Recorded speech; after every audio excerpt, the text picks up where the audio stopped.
السلام عليكم ورحمة الله وبركاته. إن الحمد لله نحمده ونستعينه ونستغفره ونعوذ بالله من شرور أنفسنا ومن سيئات أعمالنا. من يهده الله فلا مضل له ومن يضلل فلا هادي له. أشهد أن لا إله إلا الله وحده لا شريك له وأشهد أن محمدا عبده ورسوله. أما بعد، أعوذ بالله من الشيطان الرجيم. بسم الله الرحمن الرحيم. أفحسبتم أنما خلقناكم عبثا وأنكم إلينا لا ترجعون.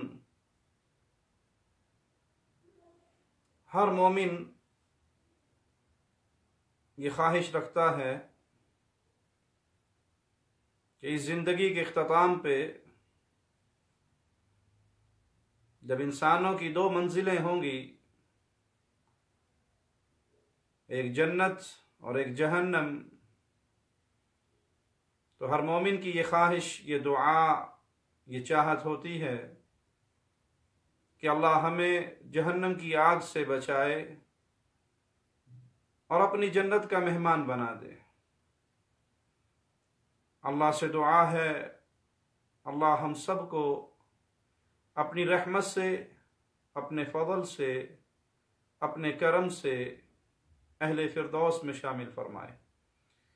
آئیے رسول اللہ صلی اللہ علیہ وسلم کی چند احادیث سنتے ہیں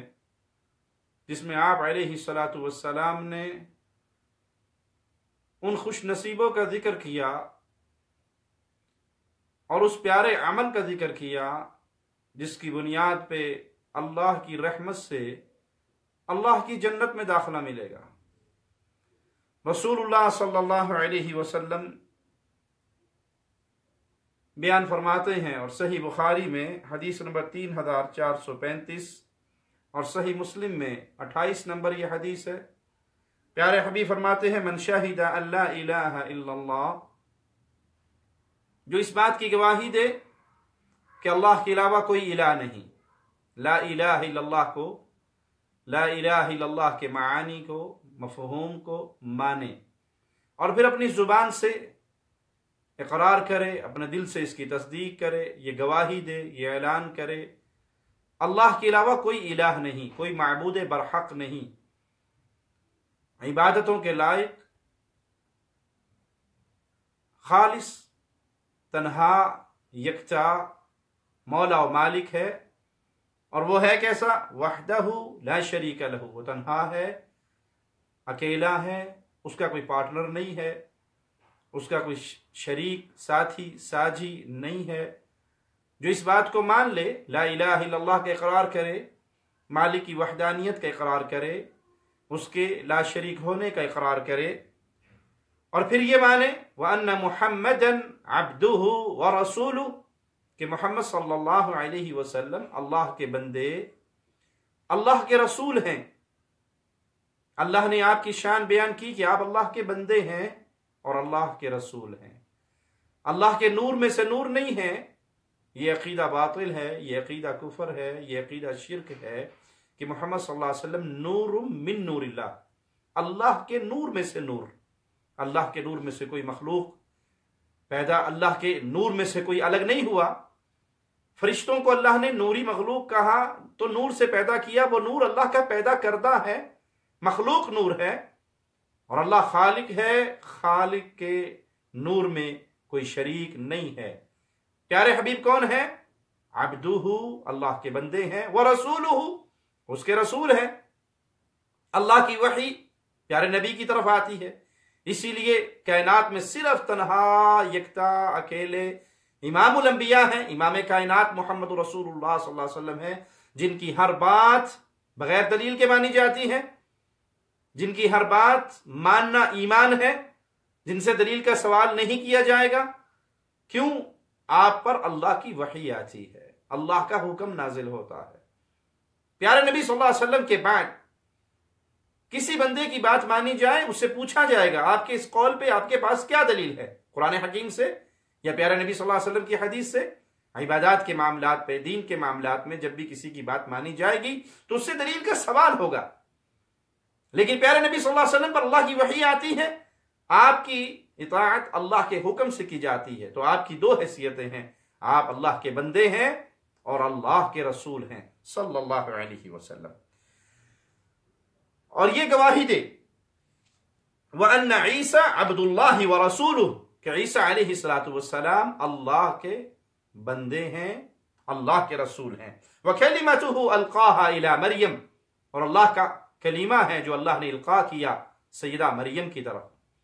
یہاں پر عیسائیت اور یہودیت دونوں پہ رد کرنا مقصود ہے اس حدیث میں، کہ عیسائیوں کا دعویٰ وہ یا تو تین خداؤں کو مانتے ہیں، عیسیٰ کو اللہ کا بیٹا کہتے ہیں، نعوذ باللہ ثم نعوذ باللہ تعالی اللہ عما یقولون، اور اللہ مالک عیسیٰ علیہ السلام کی حیثیت بیان کر رہا ہے پیارے حبیب کی حدیث کے ذریعے کہ عیسیٰ کون ہے؟ اللہ کے بندے ہیں، وہ اللہ کا بیٹا نہیں. جیسے عیسیٰ اللہ کے بیٹے نہیں، اسی طرح رسول اللہ صلی اللہ علیہ وسلم نور من نور اللہ اور اللہ کے شریک نہیں. اور یہودیوں پہ رد ہے کہ نعوذ باللہ ثم نعوذ باللہ، یہودی عیسیٰ علیہ السلام کو ولد الزنا سمجھتے تھے، یہ کہتے تھے. پیارے نبی صلی اللہ علیہ وسلم نے فرمایا کہ یہ بات باطل ہے، عیسیٰ اللہ کے بندے ہیں، اللہ کے رسول ہیں اور اللہ کا کلمہ ہے، اللہ کے امر سے پیدا ہوئے ہیں، بغیر باپ کے پیدا ہوئے. جیسے آدم علیہ السلام بغیر باپ اور ماں کے پیدا ہوئے، اسی طرح عیسیٰ علیہ السلام کی والدہ تھی سیدہ مریم، لیکن آپ بغیر والد کے پیدا ہوئے. دونوں کا یہاں پہ رد کیا گیا اور دونوں کو باطل کہا گیا کہ جو عیسیٰ کو اللہ کا بیٹا کہے وہ بھی باطل عقائد پر ہے، اور جو نعوذ باللہ عیسیٰ علیہ السلام کی شان میں توہین کرتے ہوئے ان کے بارے میں غلط بات کہتا ہے تو وہ بھی باطل ہیں. عیسیٰ بھی حق ہیں، اللہ کے بندے ہیں، اللہ کے رسول ہیں، اللہ کا کلمہ ہے. وروح من، اور اللہ کی پیدا کردہ روحوں میں سے ایک روح ہیں. والجنت حق، والجنت حق والنار حق، جنت بھی حق ہے، آگ بھی حق ہے، جہنم بھی حق ہے. یہ دونوں مخلوقات پیدا ہو چکی ہیں. جنت اللہ کا انعام ہے، جہنم اللہ کا عذاب ہے. جنت اللہ کے پیاروں کو ملنے والی ہے اور جہنم اللہ کے نافرمانوں کو ملنے والی ہے. اللہ ہمیں اپنی رحمت سے اپنے پیاروں میں شامل فرمائے. بعض لوگ جنت کا مذاق اڑاتے ہیں، اس پہ لطیفے بنائے ہوئے ہیں اور اس پر گفتگو کی جاتی ہے، اس کا انکار کیا جاتا ہے، کوئی حوروں کا مذاق اڑاتا ہے. تو اللہ کی شریعت کی کسی چیز کا مذاق اڑانا انسان کو کفر کی وادی میں لے جا سکتا ہے. یہ معاملہ بڑا خطرناک ہے. یہ عقیدے کی بات ہے، یہ ایمان کی بات ہے. یہ ایمان لانا لازم ہے کہ جنت حق ہے، جہنم بھی حق ہے، یہ دونوں موجود ہیں. جس کا یہ عقیدہ ہو، پھر دہرائیے، وہ اللہ مالک کی الوہیت کا، ربوبیت کا اعلان کرے، وحدانیت کا اعلان کرے، مانے لا الہ الا اللہ، اللہ کے علاوہ کوئی الہ برحق نہیں. وحدہ، وہ تنہا و یکتا ہے، کوئی اس کا شریک نہیں. صوفیہ کے عقیدے کے مطابق کوئی اللہ کے اندر فنا نہیں ہوتا، اللہ کسی میں حلول نہیں کرتا، بلکہ وحدہ، وہ تنہا و یکتا ہے، لا شریک لہو، اس کا کوئی شریک اس کی ذات میں، اس کی صفات میں، اس کی عبادت میں اس کا کوئی پارٹنر نہیں ہے، اس کا کوئی شریک نہیں ہے. پھر محمد صلی اللہ علیہ وسلم کے بارے میں عقیدہ رکھے وہ اللہ کے بندے ہیں، اللہ کے رسول ہیں، اور یہ عقیدہ رکھے کہ عیسیٰ اللہ کے بندے ہیں، اللہ کے رسول ہیں، اللہ کا کلمہ ہے، اللہ کی پیدا کردہ روحوں میں سے ایک روح ہے. اور یہ عقیدہ رکھے کہ جنت حق ہے، جہنم حق ہے. یہ توحید کی باتیں تسلیم کر لے تو رسول اللہ صلی اللہ علیہ وسلم فرماتے ہیں ادخلہ اللہ الجنت علی ما کان من العمل، اس کے جیسے بھی اعمال ہوں اللہ اسے اپنی رحمت سے جنت میں ضرور داخل کرے گا. تو یہ حدیث ہمیں سمجھاتی ہے کہ انسان کا خاتمہ اگر توحید پہ ہو تو وہ اللہ کی جنت کا وارث ہے. آئیے دوسری حدیث سنتے ہیں. رسول اللہ صلی اللہ علیہ وسلم سے سیدنا جابر بن عبداللہ روایت کرتے ہیں، صحیح مسلم میں حدیث نمبر 93 اور ابن ماجہ میں 2618. پیارے حبیب علیہ السلام نے فرمایا من لقی اللہ لا یشرک به شیئا، جو اللہ کے پاس پہنچے، اللہ سے ملاقات کرے اس حال میں کہ اس نے اللہ کا شریک نہ بنایا ہو، دخل الجنہ، اللہ اس بندے کو جنت میں داخل فرمائے گا. جس نے اللہ کا کوئی شریک نہ بنایا ہو، پکارا ہو تو اللہ کو، مانگا ہو تو اللہ سے، مشکل کشائی کے لیے گڑ گڑائی اور صدائیں بلند کی ہو تو صرف ایک اللہ کے نام کی، وہ اللہ کے علاوہ کسی کو عبادت میں شریک نہ بناتا ہو، رکوع و سجدے اس کے لیے نہ کرتا ہو، نذر و نیاز اس کے لیے نہ دیتا ہو، ذبح و قربانی اس کے لیے نہ کرتا ہو، اپنے ماتھے کو اس کے قدموں میں نہ ٹیکتا ہو، اللہ کے علاوہ اس نے کوئی اور معبود نہ پکڑا ہو، اللہ کے علاوہ کسی اور کو اللہ کی عبادت میں حصے دار نہ بنایا ہو، اس حال میں اللہ کے پاس پہنچ گیا تو اللہ اس کو ضرور جنت میں داخل فرمائے گا۔ وَمَن لَقِيَهُ يُشْرِكُ بِهِ شَيْئًا دَخَلَ النَّارَ، اور جو اس حال میں اللہ کے پاس پہنچا کہ وہ اللہ کے ساتھ کسی اور کو بھی شریک کر رہا ہو، وہ اللہ کے علاوہ کسی اور کو بھی پکارتا ہو، پوجتا ہو، کسی اور سے بھی وہی محبت جو اللہ کے لیے ہے خاص، وہی ڈر جو اللہ کے لیے ہے خاص وہ رکھتا ہو، تو پھر یاد کر لیجئے یہ ایسا مجرم انسان ہے، شرک کرنے کی بنا پر یہ جہنم کا ایندھن بننے والا ہے۔ سیدنا عقبہ بن عامر سے روایت ہے، رسول اللہ صلی اللہ علیہ وسلم نے فرمایا،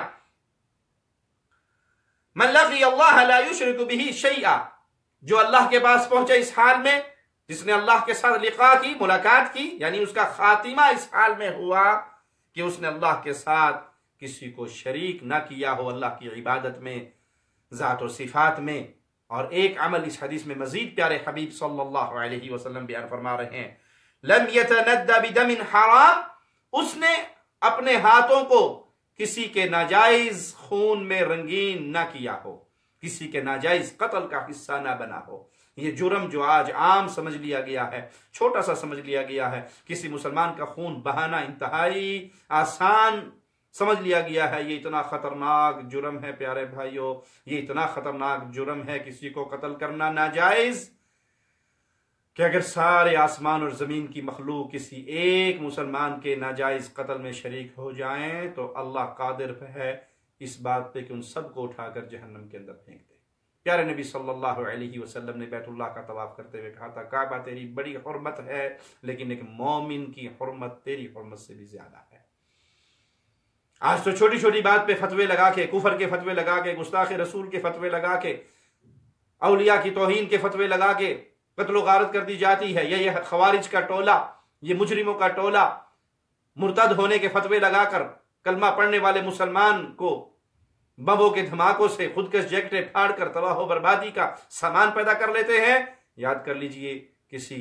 مسلمان کے خون میں اگر ہاتھ رنگین ہے تو معاملہ بڑا ہی خطرناک ہے، اور اگر عقیدہ توحید درست ہے، کسی کا ناحق خون نہیں کیا، نہ اپنے ہاتھ سے کیا، نہ اس خون میں شریک ہوئے، تو نتیجہ کیا نکلے گا؟ دخل الجنہ۔ پیارے نبی صلی اللہ علیہ وسلم نے خوشخبری دی کہ یہ انسان بھی اللہ کی جنت میں ہے۔ سیدنا ابو ہریرہ سے روایت ہے کہ رسول اللہ صلی اللہ علیہ وسلم نے فرمایا، لقنوا موتاکم لا الہ الا اللہ، جب انسان پر موت کا وقت آئے، آخری لمحات آ رہے ہوں، تو لا الہ الا اللہ اس کے پاس بیٹھ کر پڑھیے، کوشش کیجئے کہ آپ کے دنیا سے روانہ ہونے والا شخص وہ اپنی زبان سے آخری جملہ لا الہ الا اللہ کا کہہ لے۔ تلقین کیجئے، لا الہ الا اللہ کو کثرت سے دہرائیے۔ خوشخبری کتنی بڑی ہے، اگر آخری لمحات میں یہ زبان سے جملے نکلتے ہیں، فَإِنَّ مَنْ كَانَ آخِرُ كَلِمَتِهِ لَا إِلَهِ إِلَّا اللَّهُ عِنْدَ الْمَوْتِ دَخَلَ الْجَنَّةِ يَوْمًا مِنَ الدَّهْرِ وَإِنْ أَصَابَهُ قَبْلَ ذَلِكَ مَا أَصَابَهُ۔ پیارے نبی صلی اللہ علیہ وسلم فرماتے ہیں، جس شخص کی موت کے وقت آخری گفتگو لا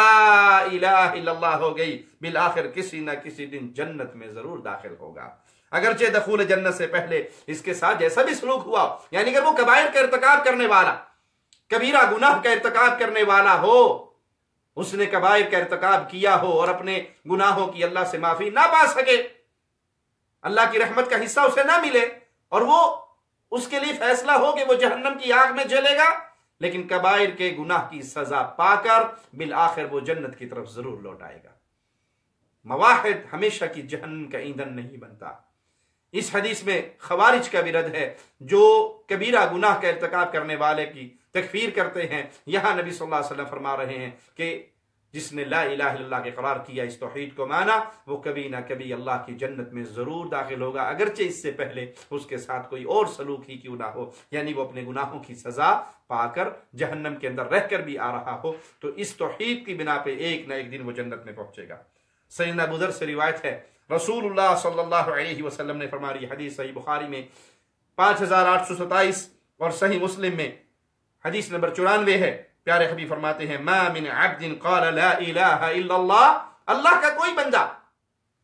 جب لا الہ الا اللہ کہتا ہے، اس توحید کے عقیدے کا اعلان کرتا ہے، ثم مات على ذلك الا دخل الجنہ، پھر وہ اسی توحید کے عقیدے کو مانے اسی عقیدے پہ اس کی موت واقع ہو جاتی ہے، اس کا عقیدے میں خرابی اور بگاڑ نہیں ہوتا، وہ غیر اللہ کی عبادت میں اپنے دامن کو پلیت نہیں کرتا، تو وہ انسان ضرور اللہ کی رحمت سے جنت کے اندر داخل ہوگا. آپ نے فرمایا، یہ اعلان کیا تو صحابی رسول صلی اللہ علیہ وسلم پیارے حبیب علیہ السلام سے سوال کرتے ہیں، اگرچہ اس نے زنا کیا ہو، اگرچہ اس نے چوری کی ہو، یہ گناہ کیا ہو، پھر بھی وہ جنت میں جائے گا؟ آپ علیہ السلام نے فرمایا وَإِن زَنَا وَإِن سَرَقَ، اگرچہ اس نے زنا کیا ہو، اگرچہ اس نے چوری کی ہو، اس کا زنا اور چوری کبیرہ گناہ ہے، یہ ملت سے خارج کر دینے والے گناہ نہیں جیسے خوارج کا عقیدہ ہے، یہ کبیرہ گناہ ہیں. ان گناہوں کی دو ہی شکلیں ہیں، یا تو اللہ کی رحمت سے معاف ہو جائیں گے یا اس کی سزا ملے گی، اور اپنی سزا پوری کرنے کے بعد مواحد آدمی اللہ کی جنت میں داخل ہوگا. صحابی نے پھر پوچھا، اگر جو اس نے زنا کیا ہو، اے اللہ کے حبیب علیہ السلام، اگرچہ اس نے چوری کی ہو، آپ نے فرمایا وَإِن زَنَا وَإِن سَرَقَ، اگر اس نے زنا کیا ہو، اس نے چوری کی ہو. تیسری بار سوال کرنے پہ آپ نے فرمایا وَإِن زَنَا وَإِن سَرَقَ عَلَى رَغْمِ أَنْفِ أَبِي ذَرٍ، ہاں اگر اس نے زنا کیا ہو، اس نے چوری کی ہو، ابو ذر کو ناگوار بھی گزرے، لیکن تب بھی وہ اللہ کی جنت کا مہمان ضرور بنے گا. سیدنا ابو ذر فرماتے ہیں رسول اللہ صلی اللہ علیہ وسلم نے فرمایا اتانی جبریل علیہ السلام فقال، میرے پاس اللہ کا فرشتہ جبرائیل آئے اور اس نے کہا من مات من امتک لا یشرک باللہ شیئا دخل الجنہ، آپ کی امت میں سے ہر وہ شخص جو لا الہ الا اللہ پر فوت ہوگا، جو توحید کے عقیدے پر فوت ہوگا، جو ایمان کی سلامتی پر فوت ہوگا، وہ ضرور اللہ کی جنت میں داخل ہوگا. میں نے عرض کی اے اللہ کے پیارے نبی صلی اللہ علیہ وسلم اگرچہ اس نے خراب کام بھی کیے ہو، گناہ بھی کیے ہو، غلط کام بھی کیے ہو، آپ نے فرمایا نعم، ہاں اگر اس سے گناہ بھی ہوئے ہو، کبائر کا ارتکاب بھی اس نے کیا ہو، تب بھی وہ اللہ کی جنت میں ضرور داخل ہوگا. یہ وہ توحید کا عقیدہ ہے جس کی اختتام پر، جس کی زندگی کا اختتام اس عقیدے پہ ہو گیا، جس کی موت اس حال میں آئی کہ وہ لا الہ الا اللہ کو سمجھنے والا، لا الہ الا اللہ کو پڑھنے والا، لا الہ الا اللہ کے معانی کو جاننے والا، اور اس پہ ثابت قدم رہا، اس توحید کے عقیدے کو مانے رکھا. اس نے شرک کر کے اپنے دامن کو پلیت نہیں کیا، نہ تو اس نے تعویذ باندھے، نہ اس نے غیر اللہ کی نظر دی، نہ اس نے غیر اللہ کی نیاز دی، نہ اس نے قبروں کا طواف کیا، نہ اس نے پتھروں پر امیدیں اور بھروسے رکھے، نہ اس نے پیروں کے قدموں میں سجدے کیے، نہ اس نے غیر اللہ کے لیے نظر و نیاز دی. اس نے ان تمام معاملات سے اپنے دامن کو بچائے رکھا، تو وہ ضرور اللہ کی جنت کا مہمان بنے گا. اللہ سے دعا ہے اللہ ہمیں زندہ رکھے، ایمان پہ رکھے، اللہ ہمیں موت دے تو اس حال میں دے اللہ ہم سے راضی ہو، ہم اپنے اللہ سے راضی ہوں. اقول قولی ھذا واستغفر اللہ لی ولکم ولسائر المسلمین فاستغفروہ انہ هو الغفور الرحیم.